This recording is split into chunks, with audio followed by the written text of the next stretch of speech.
All right, so you just got your feedback for Project 2, and you're thinking, how do I boost this grade? Well, you are in exactly the right place. Today, we're going to decode all that feedback and turn it into a super clear action plan. Let's get right into it. Have you ever seen comments like vague thesis or this is more summary than analysis and just scratched your head? Yeah, you're definitely not alone. It can feel a little confusing, but trust me, those comments are actually breadcrumbs leading you right to a better grade. So here's our game plan. We're going to walk through 5 key fixes. We'll start with the thesis, the foundation of everything. Then we'll talk about finding your academic voice, building much stronger paragraphs, getting your citations right, and finally, making that jump from just summarizing to doing real analysis. First up, and this one is huge, let's talk about your thesis. Seriously, think of your thesis as the blueprint for your entire essay. If that foundation is shaky, the whole thing is going to be wobbly. You know, the biggest issue we see is the thesis that's just too vague or it's missing the key ingredients altogether. If you don't name the specific digital artifact you're analyzing and the primary culture it reflects, your essay just has no focus from the get-go, and that, right away, can cost you a ton of points. So what's the secret sauce? A really strong thesis has 3 parts you absolutely have to include, and it should always be the last sentence of your intro paragraph.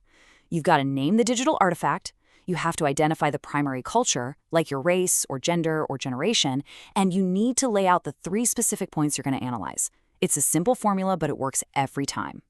Let's look at a real-world example. The before, this movie represents my culture, is just, well, it's not enough. It tells us almost nothing. But look at the after. The film Coco reflects my Mexican culture through its portrayal of family, tradition, and spirituality. Bam! Just like that, we know the artifact, the culture, and the 3 points of analysis. It's specific, it's clear, and it gives the whole essay a roadmap. Okay, let's move on to our second fix, which is all about finding your academic voice. This is a trap a lot of students fall into, but it's actually pretty easy to fix once you know what to look for. Here's the thing. The problem usually isn't that your writing is too simple. It's that you're trying too hard to sound academic. Using huge words, crazy long sentences, and what ends up happening is that your writing feels unnatural, and worse, it's just hard to follow. Clarity is way more important than sounding fancy. Just look at this example. That before sentence is a beast, right? It's long, it's complex, it's got all this jargon. Now look at the after. It takes that exact same idea and breaks it into 2 simple, clear sentences. The meaning is still there, but it's so much easier to read and understand. Remember, clear and direct is always the way to go.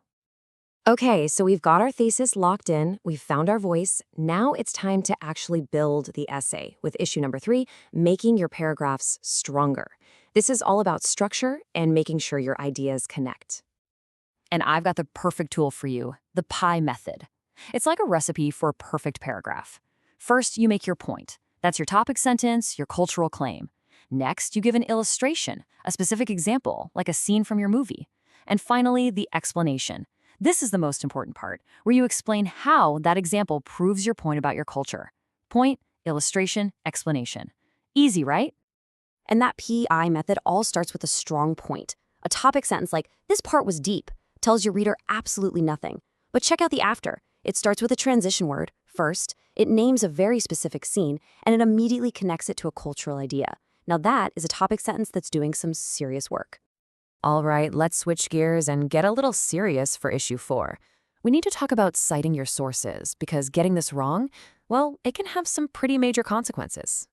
So let me ask you a question. Have you ever used a source that was maybe a little shady or one you couldn't find again later? Or how about this one? You describe a scene from the movie or game you're analyzing, but you don't actually put a citation for it. Yep, if you do either of those things, that's considered plagiarism. It's a really big deal, and it can lead to massive point deductions or even failing the assignment. So it's something you absolutely have to get right. But here's the good news. It's totally avoidable. Just follow this simple checklist. Make sure you use at least 2 real, credible sources, no Wikipedia or fan sites. You have to cite your artifact in your text, usually with a timestamp. Use short quotes that you actually break down and analyze. And please, please, please, always include a properly formatted works cited page at the end. Okay, we are at our final and maybe the most critical fix of them all, escaping the summary trap. This is what separates a good essay from a truly great one. The difference is actually pretty simple. Summary just tells us what happened in the artifact. It's just retelling the story. Analysis, on the other hand, tells us why it matters to your culture. That why question is where all the points are. Let's look at an example. Saying the character was sad in this scene, that's summary. You're just describing what you see. But analysis connects it to something bigger. This moment reflects Black Southern culture because emotional restraint is often expected during difficult moments. See that? You're not just describing the sadness, you're explaining its cultural significance. That's the key. So, let's do a super quick recap. Your 5-point plan to boost that grade. 1. Build a specific 3-part thesis. 2. Write in a clear, natural voice. 3. Use that pie method for every paragraph. 4. Cite everything to avoid plagiarism. And 5. Always focus on analysis. Explain why it matters, don't just summarize what happened. There you go. With these 5 fixes, you have a clear, actionable plan to revise your essay and earn the grade you want.